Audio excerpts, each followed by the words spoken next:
Hello and welcome to my first of many Believe. Sometimes I want to call this a podcast, but it's not a podcast. This is a YouTube channel called Believe, and I am going to go over different aspects of trauma, sexual abuse, and grief. So I have a chat room over here, and if you have any questions, I will go over those as well. So today I want to do an introduction of this channel and a little bit about myself as well. I'm Dave, and I am in Denver, Colorado in the United States. I know hopefully I'll end up with people from all over the world. I have another channel and I have a number of people all over the world. And I am a marriage and family therapist. I have my master's, and I just think right now what is going on in America that it's important that I get some information. So this is twofold. This is about putting some information out there for people to understand better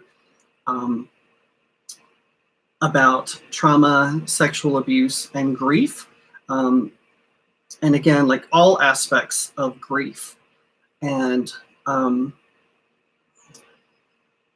the other part is that for those of you who have gone through one or more of these things, that you have a safe place to ask questions, and I will do my best to help you.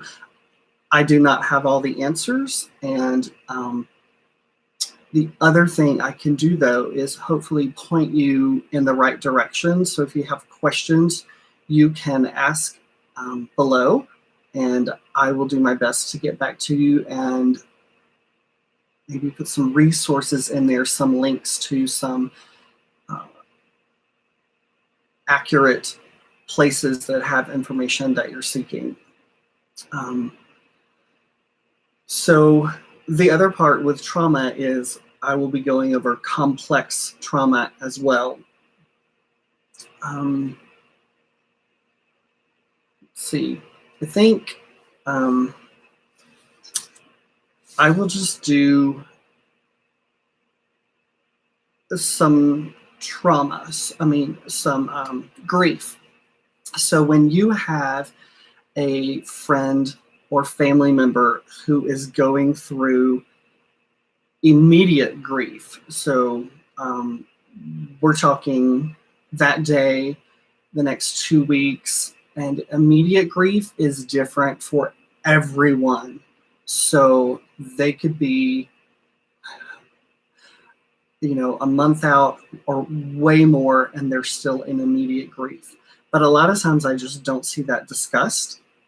And then the other part of that is I do want to give credit to Refuge in Grief. So Refuge in Grief is a website, and you can go visit that if you would like, and that's an incredible resource for you.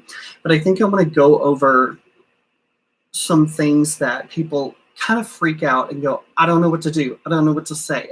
I just don't have a clue.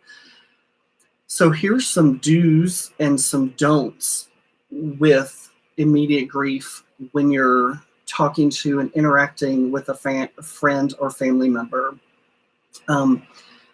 So the first don't is don't compare your grief with their grief.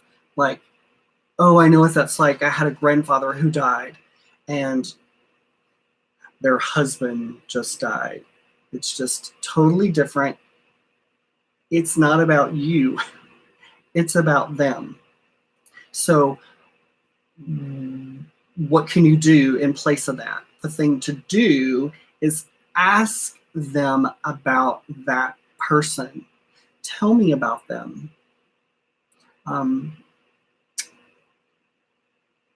Or what is some of your experiences with that person, but just tell me more about that person. A lot of people would be like, oh my gosh, I can't ask about the person or say the person's name. Absolutely, that is one of the things that you want to do that's helpful for that grieving person, is to say their name. Why is that important? That's important because they want to know that that person is not forgotten. That's probably one of their biggest fears, is that people will forget about their loved one who has passed, who has died. So that's why it's important to say that person's name who has deceased. A next thing that is a don't is don't correct. For that person, like timelines and things like that are out the window. They're going to be forgotten. So like fact checking and correcting them is not important. And what is more important is that who's correct and who's not is not important.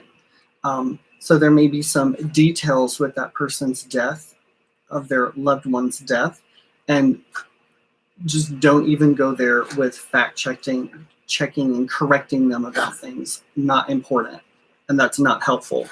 The other thing that's important is not to minimize. Even if you think that their grief is disproportionate to what's happened, let's say they have a grandmother that they've spent their entire life with, and they have grief about that, and they, in your opinion, exaggerate the whole relationship. That is their experience, and that's the due. Know that that's their experience, and how they perceive their experience with their grandmom in this situation is theirs. So minimizing is not helpful whatsoever.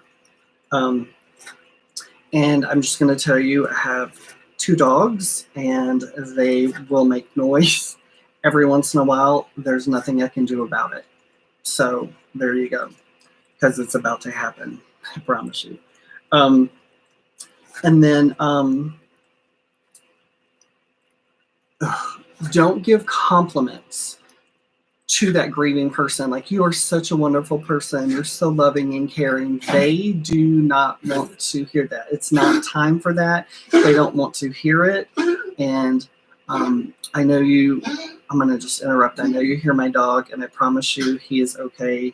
Nothing is wrong with him. The type of dog he is, the trachea kind of collapses, and he's fine. I've taken him to the vet, and it's that breed. Anyway, so the part that you can do is just trust your friend.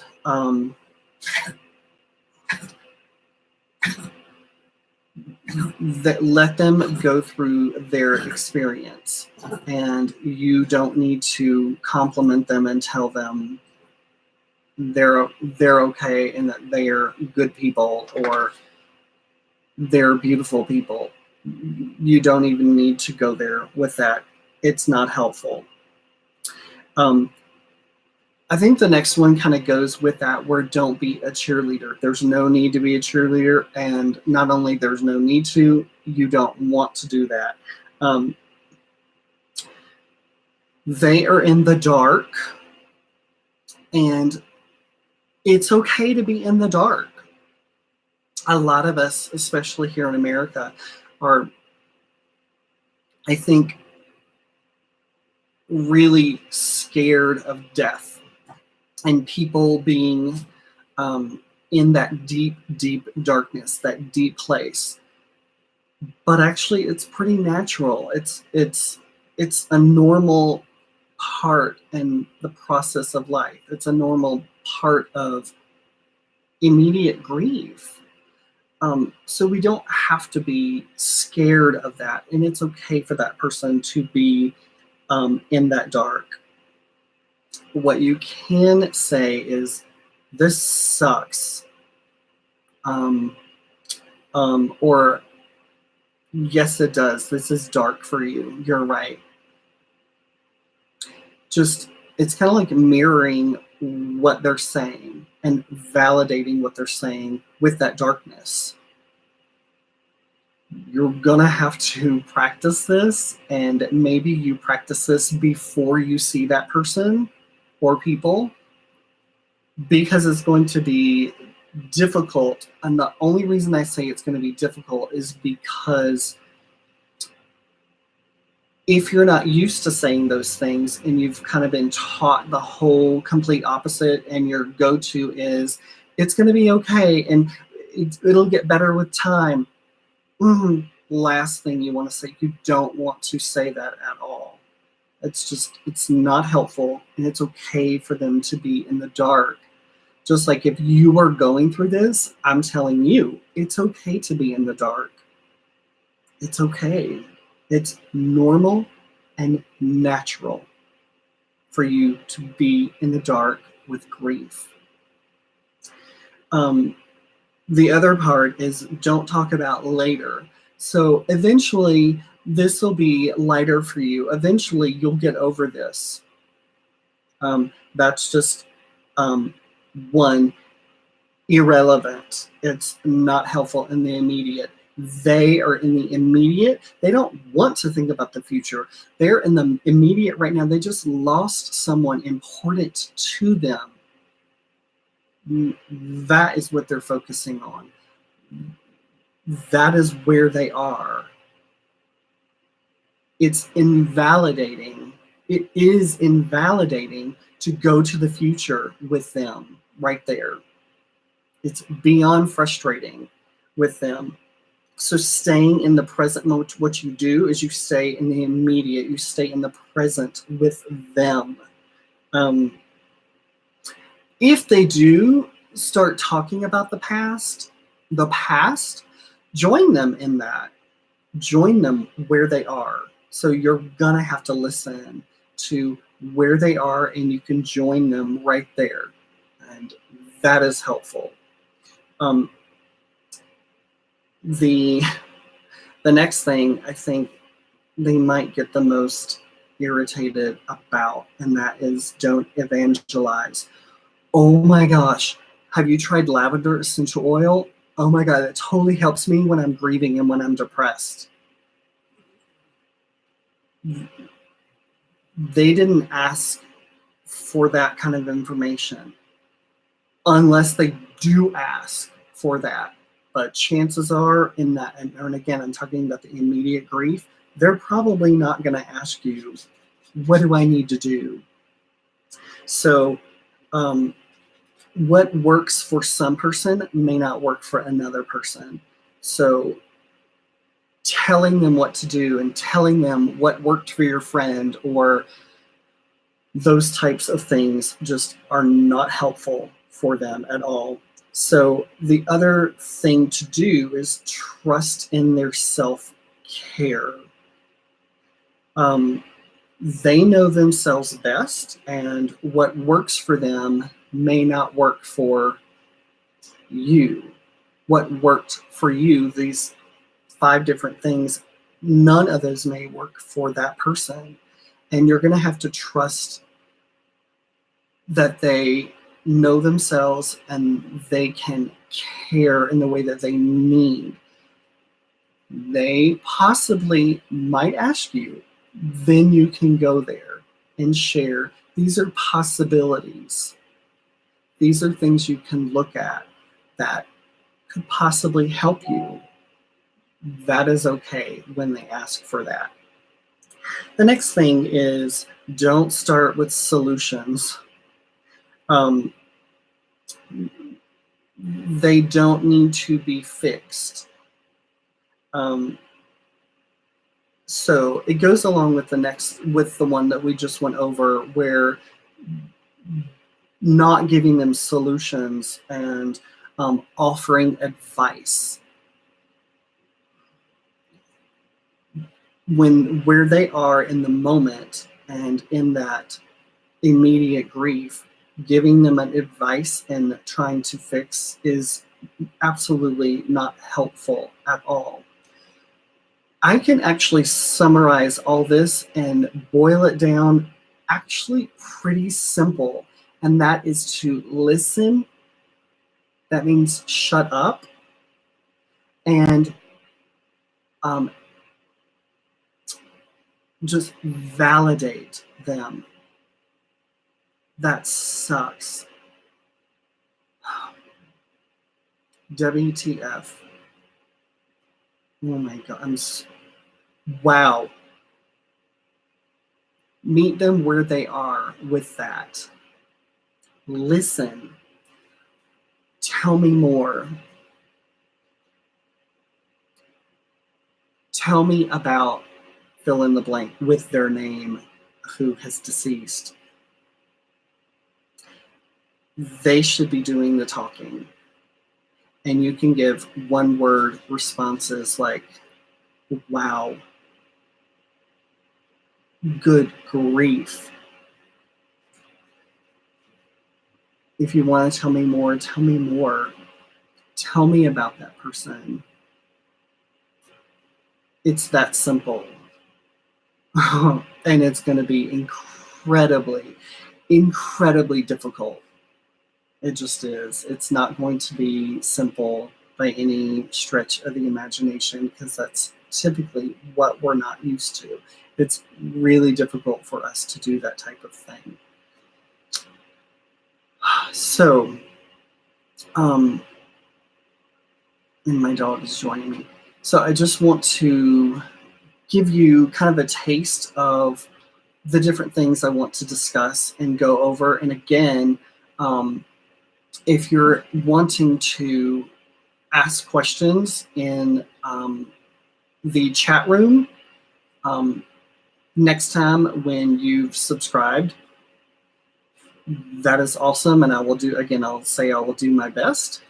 So I'm just hoping that this channel can be a safe place for you to ask questions, to learn, and to be able to share your experience if that is what you're wanting to do, and help other people through trauma, complex PTSD, sexual abuse, and grief. So I want to thank you so much for being here, and please subscribe. That way you will get, hopefully, a notification when I go live. And I think most of these, I could be wrong, but I think most of these will be live. So in your settings, if you want to know immediately when I go live, maybe you can put that in your settings to get notified on your phone. So again, thank you so much for being here, and I look forward to our future together. And I hope you have a good day, and I will see you on the next Believe.